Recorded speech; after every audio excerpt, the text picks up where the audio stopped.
பழத்தோட்ட ஊழியங்கள், கர்த்தரருளின ஊழியங்கள்.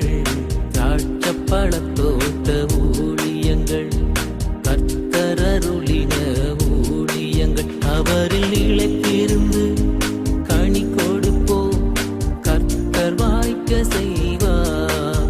அவரில் இழைத்திருந்து கனி கொடுப்போம், கர்த்தர் வாய்க்க செய்வார். துதி உமக்கே, துதி உமக்கே, துதி உமக்கே என்றுமே என்றும். துதி உமக்கே, துதி உமக்கே, துதி உமக்கே என்றுமே என்றும். துதி உமக்கே என்றுமே என்றும். துதி உமக்கே என்றுமே. சிறியவனை பொழுதிலிருந்தும் எளியவனை குப்பையிலிருந்தும் எடுத்து உயர்த்தி ராஜாக்களோடும் பிரபுக்களோடும் அது இருக்க செய்கிற அருமை ஆண்டவர் இயேசு கிறிஸ்துவின் இனிதான நாமத்தினாலே இது சத்தத்தை கேட்கின்ற அனைத்து தேவனுடைய பிள்ளைகளுக்கும் என்னுடைய அன்பான வாழ்த்துகள். நீங்கள் கோடா கோடியை பெருகுவீர்களாக, உங்களுடைய பிள்ளைகள் கோடா கோடியை பெருகுவார்களாக என்று வாழ்த்துகின்றேன், ஆசீர்வதிக்கின்றேன். பிரியத்துக்குரியவர்களே, கர்த்தருடைய பிரதான கிருபையினாலே நம்முடைய ஊழியத்தின் சார்பாக அடைக்கலான் குருவி எனப்பட்ட அந்த முதியோர் இல்லத்தை கேட்டி நாம் நடத்தி வருவதை நீங்கள் அறிவீர்கள். பல வருடங்களாக முதியவர்களுக்கு இப்படிப்பட்ட ஒரு இல்லத்தை கட்ட வேண்டும் என்கிற ஒரு வாஞ்சை எனக்குள்ளாக இருந்தது. ஒரு மனிதனுடைய வாழ்க்கை பிரயாணத்திலே முக்கியமான பருவம் முதுமை பருவம். ஏனென்றால் இந்த முதுமை பருவம் பலகீனமான ஒரு பருவம், சின்ன வார்த்தையை கூட தாங்க முடியாது. அந்த நேரத்தில் அநேகர் பல காரணங்களினாலே தங்கள் பிள்ளைகளாலே பராமரிக்கப்பட முடியாத சூழ்நிலையில் இருக்கிறார்கள். அவர்களுக்காக குறைந்த கட்டணத்திலே நாம் மிக சிறப்பான இந்த ஆவிக்குரிய இல்லத்தை நாம் ஆரம்பித்திருக்கிறோம். அநேகர் அங்கே வந்து தங்கியிருக்கிறார்கள். இது நூற்றுக்கணக்கில் ஜனங்கள் அங்கே வந்து தங்கலாம். அதற்கான எல்லா வசதிகளும் அங்கே இருக்கிறது. ஒருவேளை இந்த சத்தத்தை நீங்கள் கேட்பீர்கள் என்றால், உங்கள் குடும்பத்தில் அப்படி யாராவது இருப்பார்கள் என்றால் நீங்கள் தாராளமாக அவர்களை கொண்டு வந்து சேர்க்கலாம். 3 வேளையும் அவர்களுக்கு ஜெபம் நடைபெறுகிறது, சிறப்பான உணவு வழங்கப்படுகிறது, காற்றோட்டமான வசதிகள் இருக்கிறது, எல்லா காரியங்களும் சிறப்பாக இருக்கிறது. அது மாத்திரமல்ல, அங்கே தங்கியிருப்பவர்களை ஜெபத்தில் வழிநடத்துவதற்கான ஒரு நல்ல பாஸ்டர் நமக்கு தேவை, சமையல் செய்பவர்கள் நமக்கு தேவை, நர்சஸ் நமக்கு தேவை என்பதையும் கூட நான் அறிவிக்கிறேன். அங்கே தங்கியிருந்து அவர்கள் பணி செய்ய வேண்டும் என்பதுதான் முக்கியம். பிரியத்துக்குரியவர்களே, நம்முடைய ஊழியத்திற்காக ஜெபியுங்கள். இந்த அடைக்கலான் குருவி இல்லத்தில் அநேகர் முதியவர்கள் இருக்கிறபடியினாலே உங்கள் குடும்பத்தில் யாருக்காவது பிறந்த நாள் போன்றவைகள் வரும் என்றால், திருமண நாட்கள் வரும் என்றால், அங்கே இருக்கிறவர்களுக்கு நீங்கள் உணவு வழங்கி உங்கள் சந்தோஷத்தை பகிர்ந்து கொள்ளலாம் என்பதையும் தெரிவித்துக் கொள்ள ஆசைப்படுகிறோம். பிரியத்துக்குரியவர்களே, இந்த நாட்களிலே நம்முடைய ஊழியம் சனிக்கிழமை அன்று ஆசிரியர் தேவனுடைய மாளிகையில் வைத்து நடைபெற இருக்கிறது. காலை 10 மணிக்கு ஆரம்பித்து மதியம் 1:30 மணிக்கு முடிவரும். அதன் பிறகு எல்லாருக்கும் தனித்தனியாக ஜெபிக்கப்படும். அநேகர் வந்து விடுதலை பெற்று செல்கிறார்கள். நீங்களும் கூட தமிழ்நாட்டில் எங்கே இருந்தாலும் வந்து சுகம் பெற்று செல்லும்படியாக உங்களை அன்போடு கூட அழைக்கின்றேன். பிரியத்துக்குரியவர்களே, இதுபோல சந்தர்ப்பங்கள் கிடைப்பது அரிது. கிடைக்கிற பொழுது அதை பயன்படுத்தி கொள்ளுங்கள் என்று உங்களுக்கு நான் ஞாபகமூட்ட விரும்புகிறேன். சென்ற சனிக்கிழமையிலிருந்து மார்த்தாண்ட வெட்டுமணி ஜங்ஷன் ஒய்எம்சியில் வைத்து நடைபெற்ற நம்முடைய விடுதலை கூட்டங்களை கர்த்தர் அதிகமாக ஆசீர்வதித்தார். அநேக ஜனங்களை கர்த்தர் அழைத்து கொண்டு வந்தார். நல்ல உணவு பரிமாறப்பட்டது. பிரியத்துக்குரியவர்களை நான் செய்திக்குள்ளே கடந்து போகலாம். கர்த்தர் நம்மோடு பேசும்படியாக தெரிந்து கொண்ட வார்த்தைகள் யாத்திரையாகமம் 32வது அதிகாரம் 9வது வசனம். பின்னும் கர்த்தர் மோசே நோக்கி, இந்த ஜனங்களை பார்த்தேன், இவர்கள் வணங்கா கழுத்துள்ள ஜனங்கள் ஆகியால் என் கோபம் இவர்கள் மேல் மூலவும் நான் இவர்களை அழித்து போடவும் நீ என்னை விட்டுவிடு, உன்னை ஒரு பெரிய ஜாதியாக்குவேன் என்றார். இஸ்ரவேல் ஜனங்கள் அங்கே ஒரு தவறு செய்வதை காண்கிறோம். மோசே மேலே 40 நாட்கள் சென்று உபவாசம் செய்து அவர் அந்த கற்பலகை பெற்றுக்கொண்டு அவர் திரும்புகிற பொழுது இங்கே ஆரோனுடைய தலைமை சோரம் போகிறது. அவர் ஜனங்களை தவறானபடிக்கு வழிநடத்துகிறார், கன்றுக்குட்டிகளை செய்கின்றார். ஜனங்கள் மிகவும் பாவம் செய்கிறார்கள். அவர்கள் ஆர்ப்பரிக்கிறார்கள், குடிக்கிறார்கள், வெறிக்கிறார்கள். மேலே இருந்து மோசே வருகிற பொழுது ஆண்டவர் அதை கண்டு மிகவும் கோபம் கொள்ளுகிறார். இப்படி ஜனங்கள் இருக்காங்களேன்னு மோசையிட்ட ஆண்டவர் வருத்தப்படுறார். அப்பொழுது சொல்லுகிறார், இந்த கோபம் அதிகமாக மூழ்கிறது, நான் இவர்களை கொல்லப் போகிறேன். அழித்துவிட்டு உன்னை ஒரு பெரிய ஜாதியாக்குவேன் என்று சொல்லி அவர் சொல்லுகிறார். மனிதர்கள் பாவம் செய்கிற பொழுது ஆண்டுடைய கோபம் அங்கே மூழ்கிறது என்று நாம் காண்கின்றோம். ஆண்டுடைய கோபம் மூண்டபடியினாலே இன்றைக்கு எத்தனையோ குடும்பங்கள் சீரழிந்து விட்டன. எத்தனையோ பேருடைய வாழ்க்கை சீரழிந்து விட்டது. எவ்வளோ பிஸ்னஸில் நாசமாய் போய்விட்டது, அழிந்து போய்விட்டது. எவ்வளவோ ஊர்கள், நாடுகள் அழிந்து போய்விட்டன. எவ்வளோ நிலப்பரப்புகள் அழிந்து போய்விட்டன என்றெல்லாம் வரலாறு நமக்கு சொல்லி காண்பிக்கின்றது. இந்த நாட்களில் கூட நம்ம அப்படியே பார்க்கிறோம். எத்தனையோ பேர் மேலே தேவனுடைய கோபாக்கினை வந்தபடியினாலே எவ்வளவோ மிக சிறப்பாக கடந்த காலங்களில் வாழ்ந்தவர்களெல்லாம் இன்றைக்கு ஒன்றுமில்லாமல் போயிருப்பதை நாம் காண்கின்றோம். எத்தனையோ பேர் எத்தனையோ ஊர்களை விலைக்கு வைத்திருந்தார்கள், சொந்தமாக வைத்திருந்தார். எத்தனையோ வீடுகளை வாங்கியிருந்தார்கள். இன்றைக்கு அவருடைய நிலைமை ஒன்றுமில்லாமல் போயிருப்பதை காண்கிறோம். சந்ததியார் ஒன்றுமில்லாமல் போயிருப்பதை காண்கிறோம். இதற்கு இப்படிப்பட்ட மாற்றம் ஆணுடைய கோபாக்கினை அவர்கள் மீது வந்தபடியினாலே ஒரு நாள் என் மீதும் உங்கள் மீதும் ஆணுடைய கோபாக்கினை வந்துவிடக்கூடாது. எருசலேம் தேவாலயத்திலிருந்து வந்த அந்த பாத்திரங்களை எடுத்து, அந்த கப்பை எடுத்து, பாபிலோனில் இருந்த ஒரு ராஜா தன் மறுமனையாட்டிகளை அழைத்து, எல்லாரையும் முக்கியஸ்தரனையும் அழைத்து அந்த கப்பில் இருக்கிற கப்புக்குள்ளே சாராயத்தை ஊற்றி குடித்தபடினாலே தேவ கோபாக்கினை அவன் மீது மூண்டது. மெனே தெக்கே உபாசின் என்று கை விரல்கள் தோன்றி சிவற்றிலே எழுதின. அந்த ராத்திரியில் அவன் கலங்குகிறான். தானியேல் வந்து அர்த்தத்தை சொல்லுகிறார். அந்த இரவிலேயே அவர் கொல்லப்பட்ட அவருடைய கதை முடிந்து விட்டது. நேபுகாத் நேசாரை போல எத்தனையோ வருடமாக வாழ்ந்திருக்கலாம், ஆட்சி செய்திருக்கலாம், அனுபவித்திருக்கலாம். ஆனால் தேவாலயத்திலிருந்து கொண்டு வரப்பட்ட அந்த பாத்திரங்களிலே மதுபானத்தை ஊற்றி குடித்தபடியினாலே தேவனுடைய கோபாக்கினை அந்த மனிதன் மீது வந்தபடியினாலே அவர் அழிந்து விட்டார். இன்றைக்கும் எத்தனையோ பேருடைய மேலே கோபங்கள் வருகிறது, அவனுடைய கோபங்கள், கோபாக்கினைகள் வருகிறது. அப்பொழுது அவர்கள்லாம் அழிந்து போகிறார்கள். என்னுடைய தகப்பன் மீது ஒரு நாளிலே தேவனுடைய கோபாக்கினை வந்தது. என்னுடைய தாய் மாமா மீது ஆண்டுடைய கோபாக்கினை ஒரு நாளிலே வந்தது. அதனால் எவ்வளவோ செல்வ செழிப்பாக வாழ்ந்த அவர்களெல்லாம் கடைசி காலத்தில் ஒன்றுமில்லாமல் போனார்கள். எவ்வளவோ ஸ்ட்ராங்காக இருந்த அவர்கள் கடைசி காலங்களில் வியாதிப்பட்டு ஒன்றுமில்லாமல் போனார்கள். அதனால் ஆண்டவரை என் மீது உங்களுடைய கோபம் வந்துட வேண்டான்னு சொல்லி நம்ம கவனமாக இருக்கணும். எப்போன்னு தெரியுமா நம்ம மேலே தேவனுடைய கோபம் வரும்? நாம் வாலிபமாக இருக்கும் பொழுது, நாம் அழகாக இருக்கும் பொழுது, நாம் செல்வமாக இருக்கும் பொழுது, நாம் பதவியில் இருக்கும் பொழுது, எல்லாம் நமக்கு சாதகமாக இருக்கும் பொழுது, பெருமை நிமித்தமாக, வாலிப முறுக்கு நிமித்தமாக நாம் தவறு செய்வோம் என்றால் அப்பொழுதுதான் தேவனுடைய கோபாக்கினை நம் மீது வருகிறது. ஒவ்வொரு நாளும் இரவு தூங்க போவதற்கு முன்பதாக தேவனுடைய சன்னிதானத்தில் அமர்ந்திருந்து, ஆண்டவரே நான் ஏதாவது தவறு செய்திருந்தா நீ மன்னிங்க, நான் ஏதாவது தவறாக பேசியிருந்தா மன்னிங்க, பெருமையாக பேசியிருந்தா மன்னிங்க, நான் பிறரை அவமதிச்சிருந்தா என்னை மன்னிங்க என்று சொல்லி ஆண்டவரிடத்தில் நாம் ஒப்புரவாக வேண்டும். ஒவ்வொரு நாளும் நான் எவ்வளவோ தவறுகளை செய்கிறேன், ஒப்புரவாகி இயேசுவின் ரத்தத்தினால் என்னை கழுவும் என்று சொல்கிற பொழுது அந்த பாவமெல்லாம் நம்மை விட்டு கரைந்து போய்விடுகிறது. நம்ம அதை அப்படி விட்டுட்டே தொடர்ந்து போயிட்டே இருப்போம்னா 1 வருஷம் 2 வருஷம் 3 வருஷம் ஆக அந்த பாவமெல்லாம் நம்முடைய தோளின் மீது முதுகின் மீது சுமந்து பெரிய மூட்டையை நாம் சுமக்க வேண்டிய ஒரு சூழ்நிலை வருகிறது. ஒவ்வொரு நாளும் பாவ அறிக்கை செய்வோம், நாம் வெற்றி பெறுவோம், நாம் அதிலிருந்து விடுதலை பெறுவோம். சாபங்களை சேர்த்து வைக்க வேண்டாம். வருங்கால தலைமுறைக்கு, உங்களுடைய பிள்ளைகளுக்கு, பேர பிள்ளைகளுக்கு நீங்கள் சாபங்களை சேர்த்து வைக்க வேண்டாம் என்று உங்களை அன்போடு கூட அழைக்கின்றேன். அப்பொழுது மோசே எனப்பட்ட தேவ மனிதன், ஆண்டவரே அது வேண்டாம், தயவு செய்து நீர் அப்படி செய்ய வேண்டாம். அவர் என்ன சொல்கிறார் பார்த்தீங்களா? அது அடுத்த வருஷம் மோசே தன் தேவனாய கர்த்தரை நோக்கி அப்படின்னு சொல்லி அவர் பேசி, இவர்களுக்கு ஆணையிட்டு சொன்னீரே என்று கெஞ்சி பிரார்த்தித்தான். அதாவது 13ஆம் வசனத்தில் கடைசியில் அவர் அப்படி சொல்கிறார். அவர் சொல்கிறார், ஆண்டவர் நீங்கள் தானப்பா கூப்பிட்டு வந்தீங்க, நீங்கள் தானையா இவர்களுக்கு இறங்குனீங்க, நீ தானே முற்பிதாக்களுக்கு ஆணையிட்டீங்க, நீங்களே கொண்டுட்டீங்கன்னா எப்படி என்று அங்கே அவர் முறையிடுகிறார். அதற்கு முன்பதாக ஆண்டவர் சொல்கிறார், நான் உன்னை பெரிய ஜாதியாக்குவேன். மோசே இவர்களை அழித்து விட்டு நான் உன்னை பெரிய ஜாதியாக்குவேன்னு சொல்கிறார். ஆண்டவருடைய குணாதிசயங்களே ஒன்று, ஒருவரை அப்புறப்படுத்துகிற பொழுது இன்னொருவரை அவர் கொண்டு வருகிறார். தாவீது எப்படி சீனில் வந்தார்? அவர் சவுல் ராஜாவை ஆண்டவர் அப்புறப்படுத்தினார், அதனால தாவீது வந்தார். ஆண்டவர் சாலமோன் ராஜாவை உடைய பிள்ளைக்கு 10 கோத்திரங்களை உடைத்து அதை புதிதாக வந்த யெரொபெயாம் இடத்துல கொடுத்தார். ரெகொபெயாமுக்கு ஒரே ஒரு கோத்திரம் தான் மிஞ்சிச்சு. ஆண்டவர் எப்பொழுதுமே ஒருவரை அகற்றி விட்டால் அடுத்தாப்புல என்ன செய்யணுங்கிறத யோசிக்கிறார், அடுத்தாப்புல இன்னொருத்தரை கொண்டு வந்துடுறார். இது ஆண்டவர்கிட்ட இருக்கிற ஒரு குணாதிசயம். உன்னை நான் பெரிய ஜாதியாக்குறேன்ப்பா மோசே, நான் உனக்கு எல்லாத்தையும் தாரேன்னு சொல்லிட்டு ஆண்டவர் அங்கே மோசைக்கு வாக்கு பண்ணுவதை காண்கிறோம்.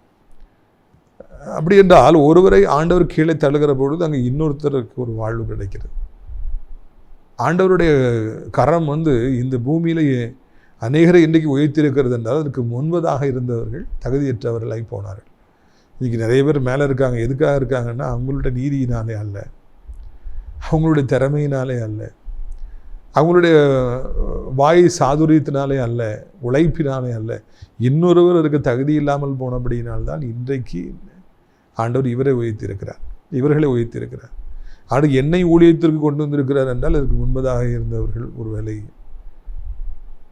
சில காரியங்களில் தவறி போயிருக்கலாம். அதனால் என்ன கொண்டு வந்திருக்கலாம். இது தெரியாமல் நான் பெரிய ஆளாயிட்டேன், நான் பெரிய ஊழியக்காரன் ஆகிட்டேன், எனக்கு அப்படி வரா இருக்குது இப்படி வரா இருக்குது சொல்லி மேன்மை பாராட்டுவதற்கெல்லாம் எதுவுமே இல்லை.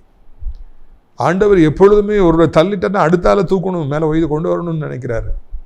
நம்மளை தள்ளிட்டு இன்னொருத்தர் ஆண்டவர் கொண்டு வர வேண்டிய சூழ்நிலை ஒரு காலம் வந்துடக்கூடாது. யாருக்காவது ஆண்டவருடைய மகிமை கிடைச்சிக்கிட்டே இருக்கும். இந்த பூமியில் ஆண்டவர் செயல்பட்டுகிட்டே தான் இருப்பார். அதனால் நாம் கவனமாக இருப்போம், நமக்குரியதை இழந்து விடாதபடி நாம் கவனமாக இருப்போம். ஆண்டவர் ஒரு நினைத்தால் ஒரு நிமிஷத்தில் ஒருத்தனை தூக்கி தூர போட்டுருவார். அவன் எவ்வளவோ பெரிய ஆளாக இருந்தாலும், ராஜாவாக இருந்தாலும், கர்த்தருக்கு பிடிக்கலைன்னா தூக்கி தூர போட்டுருவார், இன்னொருத்தனை கொண்டு வருவார். இதை நம்முடைய மனதில் நாம் கொள்ளும்படியாக இந்த நாளிலே கர்த்தர் நம்மை அழைக்கிறார். எனவே யாருமே இது எனக்கு நிரந்தரம், என்னை அசைக்க முடியாதுலாம் சொல்கிறதுக்கு எதுவுமே இல்லை. தூக்கி தூர போட்டுட்டு ஆண்டவர் வேற ஆளை கொண்டு வந்துடுவார். இங்கே உடனே சொல்கிறார், இவனை தூக்கி தூர போட்டு மோசே நான் உன்னை பெரிய ஜாதியாக்குவேன் அப்படிங்கிறார். அதனால் எச்சரிப்பாக இருப்போம். யார் என்னை அசைக்க முடியாது, இதை யார் தெரியுமான்னு சொல்கிறதுக்கு ஒன்றுமே கிடையாதுங்க. என்னை அசைக்க முடியாதுன்னு சொன்னவங்கன்னா ஒன்று தான் போயிடுவாங்க. போன வாரம் ஒரு சம்பவம் நடந்துச்சு, மறக்கவே முடியாது. இரவு நேரத்தில் ஊழியத்துக்கு போயிட்டு நான் ஊருக்கு திரும்பி வந்துக்கிட்டு இருக்கிறேன். நீண்ட பிரயாணம், நீண்ட ஊழியம், ஹவுஸ் விசிட், எவ்வளோ தூரம். காலேஜுக்கு லீவு, மறுபடியும் ரீஓப்பன் ஆக போகுது. அதுக்குள்ளே எவ்வளோ வேலை சந்திக்க முடியும், வீடு சந்திப்பு போகணும். அதனால் காலையிலே போயிட்டு நைட்டு நான் ஒரு 8 மணி வாக்கில் திரும்பி வந்துக்கிட்டு இருக்கிறேன். போகும்போது நிறைய வாகனங்கள் மெதுவாக போகும், நான் முந்தி போவேன். நிறைய வாகனங்கள் முந்தி போகும், பைக்கு முந்தும் கார் முந்தும். தேவையான ஸ்பீடில் போகிறதா என்னுடைய வழக்கம். ரிட்டர்ன் ஆகிட்டுருக்கேன். அப்போ ஒரு வாலிபன் வேகமாக லெஃப்ட் சைடில் முந்திட்டு போனான். எனக்கு அவனை குறித்து ஒரு நல்ல எண்ணம் மனதில் ஏற்படவில்லை. என்னடா இப்படி இருக்கான், வலது பக்கத்தில் தானே முந்திட்டு போகணும், இடது பக்கத்தில் ஓடி முந்திட்டு போனான். அவன் ஓட்டுறதே ரொம்ப ரேஷ் டிரைவிங்காக இருந்தது. இப்போ நான் பார்த்து கொண்டே வந்தேன். பிறகு அப்படி ஊருக்குள்ளாக அந்த வண்டி ஒரு ஊரை கிராஸ் பண்ணி போகும்போது இங்கேருந்து ஒரு பெரிய பஸ்ஸு வந்தது. அதுக்கு பின்னால் 2-3 பஸ், டூரிஸ்ட் பஸ்ஸஸ் எல்லாம், சுற்றுலா வந்தவங்க வரிசையாக பஸ்ஸு நிற்கிது. அவன் உள்ளே வரும்போது இவன் பைக்கிட்ட அந்த பஸ்ஸு வந்துருச்சு. உடனே அந்த பஸ்ஸை நிப்பாட்டி அந்த பஸ் டிரைவரை கெட்ட வார்த்தை சொல்லி திட்டி அந்த பஸ்ஸை நிப்பாட்டிட்டான். நீ பின்னால் போன்னு சொல்லி சொல்கிறான். அழகாகவும் போகலாம்.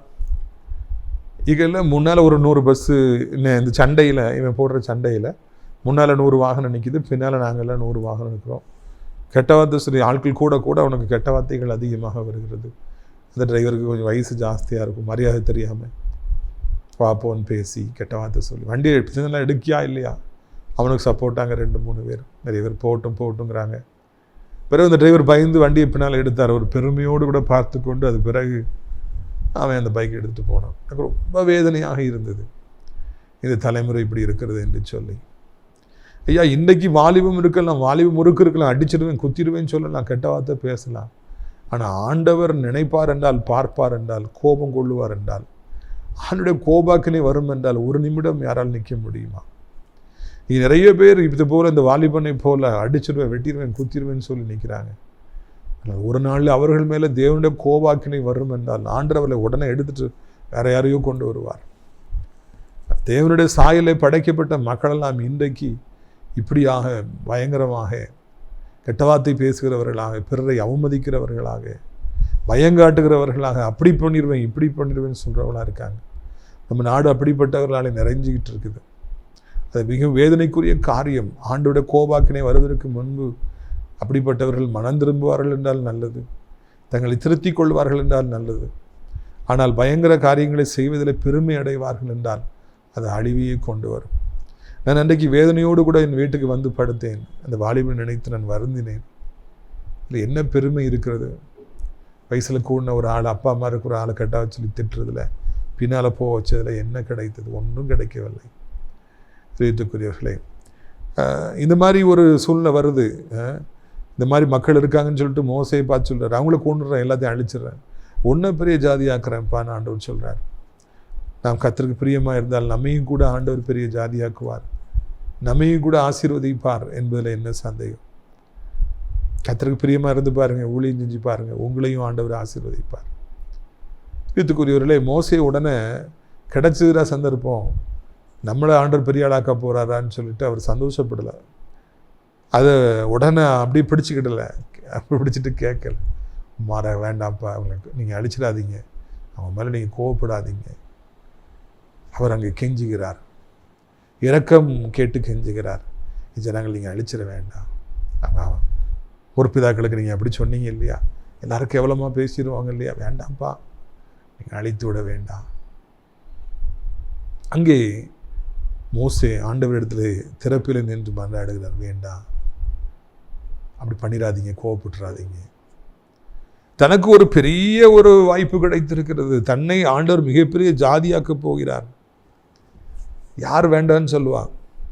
ஆனால் இங்கே மோசே அதெல்லாம் வேண்டாம், நீங்கள் இந்த ஜனங்களை அழிக்கக்கூடாது, இவங்கள தான் நீங்கள் ஆசீர்வதிக்கணும் என்று சொல்லி அவர் அங்கே மன்றாடினார் என்று சொல்லி நாம் காண்கிறோம், ஆச்சரியப்படுகிறோம். மோசேக்கு எவ்வளோ பெரிய ஒரு நல்ல உள்ளம் இருந்திருக்கும் என்றால், அவர் எந்த சுயநலமும் இல்லாதபடிக்கு, தன்னை குறித்து அவர் ஆசைப்படாதபடி, தனக்கு அதை எடுத்துக்கொள்ளலாம் என்று நினைக்காதபடி ஒரு நல்ல மேய்ப்பனாக இருந்து, சோரமோன இஸ்ரவேல் ஜனங்களுடைய தகப்பனாக, ஆவிக்குரிய தகப்பனாக இருந்து, வேண்டாம்ப்பா என்று சொல்லி ஆண்டவரிடத்தில் மன்றாடுகிறவராக இருந்தார். ஆண்டவருடைய கோபத்தை தணிப்பவராக, பேசிஃபை பண்ணுபவராக அவர் இருந்தார். மோசேயை குறித்து சிந்திக்கிற பொழுது அவருடைய மன்றாடுதல், அவருடைய விண்ணப்பம் நம்மை ஆச்சரியப்பட வைக்கிறது. ஒரு பக்கம் சுயநலம் இல்லாத ஒரு தலைவன், இன்னொரு பக்கம் ஆண்டவரிடத்திலேயே போய் பரிந்து பேசுகிற அளவிற்கு அவர் ஆவிக்குரிய நிலைமையில உன்னதமான ஒரு இடத்துல இருந்தார். இன்னைக்கு நம்முடைய வாழ்க்கையில இந்த மோசேயை போல நமக்கும் கூட பரிந்து பேசுகிற, கோபங்களை ஆற்றுகிற, நாமும் கூட ஆண்டவருடைய சமூகத்தில் போய் மக்களுக்காக திறப்பில் நிற்கிறவர்களாக இருக்கிறோமா என்பதை சிந்தித்து பார்க்க வேண்டும். இந்த நாட்களில் எத்தனை கொலைகள் நடக்கின்றன, எத்தனை வாலிபர்கள் கொல்லப்படுறாங்க. நாம் திறப்பில் நிற்கிறோமா? ஆண்டவர் இதுபோல சம்பவங்கள் நடக்காதபடிக்கு, வாலிபர்கள் கெட்டு போகாதபடிக்கு, அழிந்து போகாதபடிக்கு ஆண்டவரை அவர்கள் ரட்சியும் என்று சொல்லி நாம் திறப்பில் நிற்கின்றோமா? யோசித்து பார்க்க வேண்டும். படிக்கிற இடத்துல, ஊரில், தெரியல, எத்தனையோ பேர் இப்படி இருக்கிறாங்க. இவரெல்லாம் அழிந்து போய்விடக்கூடாது, இவர்களை வாரி கொண்டு விடக்கூடாது, அவர்களுக்கும் இறங்கும். அவர்களை ஒரு நோக்கத்தோடு திட்டத்தோடு நீர் படைத்தீர், இன்றைக்கு கெட்டு போயிருக்கிறாங்க, எல்லாரையும் ரட்சியும், எல்லாரையும் நீர் ஆசீர்வதியும் என்று நாம் ஜெபிக்கிறவர்களாக இருக்கிறோமா? திறப்பில் இருக்கிறவர்களாக நாம் இருக்கிறோமா? யோசித்து பாருங்கள். மோசே இன்றைக்கும் அந்த வரலாற்று புஸ்தகத்தில் பைபிளில் இடம்பெற்றிருக்காருன்னா, அவருக்குள்ளே இருந்த அந்த ஆத்தும பாரம், அந்த ஆத்தும தாகம் அழிக்கப்பட்டு விடக்கூடாது, கெட்டு போய்விடக்கூடாது என்று அவர் திறப்பில் நின்றார். இன்றைக்கி எத்தனை பேருக்கு அப்படிப்பட்ட எண்ணங்கள் இருக்கிறது? எத்தனை பேருக்கு அவ்வளோ நேரம் கிடைக்குது ஜெபம் பண்ணுறதுக்காக? இல்லைன்னா ஜெபம் பண்ணுறவங்க எல்லாருமே இன்றைக்கி சுயநலமாக தனக்காக ஜெபம் பண்ணுறாங்க. இதே மாதிரி மோசே மாதிரி ஜெபிக்கிறவங்க ரொம்ப கம்மியாக இருக்கிறாங்கன்னு நினைக்கிறேன். நம்மை குறித்து நாம் கவலைப்பட வேண்டும், நமக்காக உழைக்க வேண்டும், பிள்ளைகளுக்காக உழைக்கணும். இது தவிர்த்து ஆண்டவர் நமக்கு நிறைய கடமைகளை வைத்திருக்கிறார், பொறுப்பை வைத்திருக்கிறார். திறப்பில் நிற்க வேண்டும், ஆண்டவரிடத்தில் மன்றாட வேண்டும், ஆண்டவரே ஆண்டவரே என்று நாம் கூப்பிட வேண்டும். அப்பொழுது ஆண்டவர் நிச்சயமாக ஆசீர்வதிப்பார், நிச்சயமாக நம்மை உயர்த்துவார், நிச்சயமாக நமக்கு அவருடைய கிருபைகளை தருவார் என்பதில் சந்தேகமில்லை. பாருங்கள், யாத்திரையாகமம் 32 அதிகாரம் 32 வசனம். ஆகிலும் தேவரீர் அவர்கள் பாவத்தை மன்னித்தருளுவீரானால் மன்னித்தருளும், இல்லாவிட்டால் நீர் எழுதின உம்முடைய புஸ்தகத்திலிருந்து என் பெயரை கிறுக்கி போடும் என்றான். யாராவது இப்படி சொல்லுவாங்களா? ஆண்டவர் ஒரு புத்தகத்தை எழுதிட்டே இருக்காராம். பேர் ஜீவ புஸ்தகம், பெரிய புஸ்தகம். அதில் அவர் எழுதிக்கிட்டே இருக்கிறார். மோசே, ஆரோன், தாவீது, ஆபிரகாம் அப்படின்னு சொல்லி ஈசாக்குன்னு எழுதிக்கிட்டே இருக்கிறார் ஒரு புஸ்தகம். அந்த புஸ்தகத்தில் யாருடைய பெயர் இருக்குதோ அவங்க தான் பரலோக ராஜ்யத்தில் பிரவேசிக்க முடியும். The book of life. நிச்சயமாக அந்த புஸ்தகத்தில், அந்த புக்கில் என்னுடைய பேரும் உங்களுடைய பேரும் எழுதப்பட வேணும். அப்போ தான் ஒரு நல்ல பரலோக ராஜ்யத்துக்குள்ளே நம்ம பிரவேசிக்க முடியும். ஜீவ புஸ்தகம், அது பேர் புக் ஆஃப் லைஃப். எதில் நமக்கு பேர் இருக்கோ இல்லையோ அதில் நம்முடைய பேர் இருக்கணும். நிறைய பேர் இன்றைக்கி டொனேஷன் கொடுத்து அதிலெல்லாம் தங்கள் பேர்களை எழுதி வச்சுருக்காங்க. அதெல்லாம் எவ்வளோ காலம் நிற்கும் நமக்கு தெரியல. அதனால் என்ன பிரயோஜனம் கிடைக்கும்னு நமக்கு தெரியல. ஆனால் இந்த ஜீவ புஸ்தகத்தில் நம்முடைய பெயர் இருக்கும் என்றால் நம்முடைய வாழ்க்கை, மரணத்துக்கு பிறகு நம்ம போகிற வாழ்க்கை, அது மிகவும் இன்பகரமான ஒன்றாக இருக்கும். என்னுடைய பெயரை அந்த புஸ்தகத்திலிருந்து கிறுக்கி போடும். எனக்கு வேண்டாம், எனக்கு இடம் வேண்டாம். இவங்கெல்லாம் பாதாளத்துக்கு போன பிறகு நான் எப்படி பரலோகத்துக்கு வர முடியும்? நானும் அவங்க கூட போகிறேன். என் பேரை கிறுக்கி போடுங்க. ஒன்று அவங்கள மன்னிங்க, இல்லைன்னா என்னையும் நீங்கள் டிஸ்குவாலிஃபைடு பண்ணிடுங்க. அவங்கள டிஸ்குவாலிஃபைடு பண்ண மாதிரி என்னையும் டிஸ்குவாலிஃபை பண்ணுங்கன்னு சொல்லி அவர் கெஞ்சுகிறார். என்ன ஒரு வேண்டுதல், மன்றாடுதல். எனக்கு ஒன்றுமே வேண்டாம். இவர் சொல்றாரு உன்னை பெரிய ஜாதியாக்குவேன். இவர் சொல்றாரு எனக்கு எதுவுமே வேண்டாம், என் பேரை ஜீவ புஸ்தகத்துக்கு கிறுக்கி போடுங்க, நானும் இவங்க கூட பாதாளத்துக்கு போகிறேன். நான் தப்பு செய்யல் தான், ஆனால் அவங்க பரலோகத்துக்கு வரலன்னா நான் எப்படி பரலோகத்துக்கு வர முடியும்? என்னை ஒரு மனிதன், இந்த மோசே, என்னை ஒரு மேன் ஆஃப் காட், ஒரு தேவனுடைய பிள்ளை, எந்த அளவுக்கு அவர் ஜெபிக்கிறார். அவர் ஜெபித்தது போல வேறு யாரும் ஜெபிக்கவில்லை. அவர் மன்றாடியது போல யாரும் மன்றாடவில்லை. ஆண்டவரே என் பெயரை ஜீவ புஸ்தகத்தை கிறுக்கி போடுங்க, இல்லைன்னா நானும் கூட வாரிக்கொள்ளப்படுவேன். என் பேர் ஜீவ புஸ்தகத்தில் எழுதி கிழிச்சிருங்க, இல்லைன்னா என்னை மன்னிச்ச மாதிரி அவங்களையும் மன்னிச்சு ஏற்றுக்கொள்ளுங்க. அந்த அளவுக்கு அவர் மன்றாடினாராம். பிரியத்துக்குரியவர்களே, நாம் ஜெபிக்கிற பொழுது கர்த்தர் நம்மை ஏற்றுக்கொள்பவராக, நம்மை ஆசீர்வதிப்பவராக, நமக்கு புது வாழ்வு கொடுப்பவராக இருக்கின்றார். கர்த்தர் பெரிய காரியங்களை அவர் நிச்சயமாக அவர் நமக்கு செய்ய ஆயத்தமாக இருக்கிறார் என்பதை உங்களுக்கு நான் நினைவூட்டும்படியாக விரும்புகிறேன். அதுக்கு ஆண்டவர் என்ன சொன்னார் பாருங்கள். யாத்திரையாகும் 32-33. அப்பொழுது கர்த்தர் மோசேயை நோக்கி, எனக்கு விரோதமாய் பாவம் செய்கிறவன் எவனோ அவன் பெயரை என் புஸ்தகத்திலிருந்து கிறுக்கி போடுவேன். ஆண்டவர் சொல்றாரு, என் பேரை உன் பேரை நான் கிழிச்சு போட முடியாதுப்பா. யார் பாவம் செய்கிறாங்களோ அவங்கள தான் கிழிச்சு போடுவேன். ஆண்டவர் தெளிவாக இருக்கிறாரு. அதெல்லாம் கிடையாது. நோ நோ நோ, உனக்கு ஒரு இடம் நிச்சயமாய் தருவேன். அப்படி என்றால் நாம் ஆண்டவருக்காக வாழும் பொழுது, நாம் ஆண்டவருக்காக எல்லா ஊழியங்களையும் நாம் செய்கிற பொழுது, நாம் எல்லாவற்றையும் விட்டு கொடுக்கிற பொழுது, ஆத்ம பாரமுடையவர்களாய் நாம் வாழுகிற பொழுது, எல்லோருடைய ரட்சிப்புக்காக நம்ம முடிந்தவைகள் நாம் செய்கிற பொழுது, ஒரு நாளிலே ஆண்டவர் நமக்கு ஜீவ புஸ்தகத்தில் நம்முடைய பெயரை எழுதி பரலோக ராஜ்யத்தை நமக்கு தருவதற்கு அவர் உண்மை உடையவராக இருக்கிறார். ஊழியம் செய்கிறவர்களுக்கும் செய்யாதவர்களுக்கும் இம்மையிலும் அருமையிலும் அவர் வித்தியாசத்தை காண்பிக்கின்றவராக இருக்கின்றார். பரலோக ராஜ்யத்திற்கு நம்மை அழைத்து கொண்டு செல்கிறார். தீர்த்துக்குரியவர்களே, மோசேயை போல தலைவர்கள் இந்த நாட்டில் எழும்ப வேண்டும். நாமும் கூட மோசேயை போல வாழ வேண்டும். அதற்காகவே நாம் அழைக்கப்படுகிறோம். ஏனென்றால் மோசேயை போல நாம் வாழ்வோம் என்றால் மூலமாக அநேக ஆயிரம் ஜனங்கள் ஆசீர்வதிக்கப்படுவதற்கு வழிகள் உண்டாகும் என்பதில் சந்தேகமே இல்லை. நான் உங்களுக்காக ஜெபிக்கும்படியாக விரும்புகிறேன். கண்களை மூடுவீர்களா? எல்லாரும் நாம் ஜெபிக்கலாம். அப்போ பிதாவே, இந்த நாளுக்காக நன்றி செலுத்துகிறோம், ஸ்தோத்திரம் செலுத்துகிறோம். ஆண்டவரே, எவ்வளோ பேர் கெட்டு போகிறாங்க, எவ்வளோ பேர் அழிஞ்சு போகிறாங்க. ஆண்டவரே, ஆண்டவரே, உமக்கு ஸ்தோத்திரம் ஐயா, உமக்கு ஸ்தோத்திரம் ஐயா. எப்படியாவது ஆண்டவரை தோத்திரம் ஐயா, எப்படியாவது ஆண்டவரை தோத்திரம் ஐயா. என் தகப்பனே, என் தகப்பனே, எங்களுக்கும் இப்படிப்பட்ட ஒரு உள்ளத்தை தர, சுயநலத்தை எங்களை எடுத்து போடும். ஆண்டவரை, உம்மோடு பேசுகிற அளவிற்கு எங்களுக்கு ஆண்டவரை நீங்கள் எங்களை தகுதிப்படுத்துங்க. எங்கள் ஆத்ம பாரத்தை நீங்கள் தாருங்க. தகப்பனே, அழிந்து போகிற ஆத்மாக்கள் உண்டு, வியாதிப்பட்டிருக்கிறவர்கள் உண்டு, கடன் பாரங்களில் வாழ்பவர்கள் உண்டு, சாசினாலே கெட்டப்பட்டவர்கள் உண்டு. ஒவ்வொருவருக்கும் ஆண்டவரை நீர் விடுதலை தர வேண்டும் என்று சொல்லி கெஞ்சுகிறோம். இந்த நாளிலும் கூட இந்த சத்தத்தை கேட்குற பிள்ளைகள் வியாதிப்பட்டிருப்பார் என்றால் அவர்களுக்கு நீர் ஒரு அற்புத விடுதலையை தாரும் ஐயா.